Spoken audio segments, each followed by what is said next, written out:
Japan நாட்டின் lunar விண்கலம் நிலவில் வெற்றிகரமாக தரை இறங்கிய போதிலும் லேண்டர் வெகு நேரமாக சக்தியை இழந்து வருவதாக ஜப்பான் விண்வெளி நிறுவனம் தெரிவித்துள்ளது. சந்திராயன் 3 விண்கலத்தை இந்தியா கடந்த ஆண்டு ஆகஸ்ட் மாதம் நிலவில் வெற்றிகரமாக தரையிறக்கி சாதனை படைத்தது.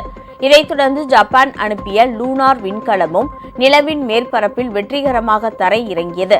என்றாலும் அதனுடன் இணைக்கப்பட்ட சூரிய மின்கலன்கள் சக்தியை உருவாக்கவில்லை என்றும் வேகமாக விண்கலம் சக்தியை இழந்து வருவதாகவும் ஜப்பான் விண்வெளி நிறுவனம் தெரிவித்துள்ளது. அமெரிக்கா, ரஷ்யா, சீனா, இந்தியாவை தொடர்ந்து 5வது நாடாக ஜப்பானும் நிலவில் விண்கலத்தை அனுப்பி சாதனை படைத்துள்ளது. ஆனால் அது முழுமையான வெற்றியை அடையவில்லை. உங்கள் ராஜ் நியூஸ் தொலைக்காட்சியில் திங்கள் முதல் வெள்ளி வரை தினந்தோறும் பிற்பகல் 2 மணிக்கு உங்கள் பகுதியில் உள்ள குறைகளை நேரலையில் தெரிவிக்கும் புகார் பெட்டி நிகழ்ச்சி. பங்கு பெறுங்கள், பயனடையுங்கள், காணத் தவறாதீர்கள்.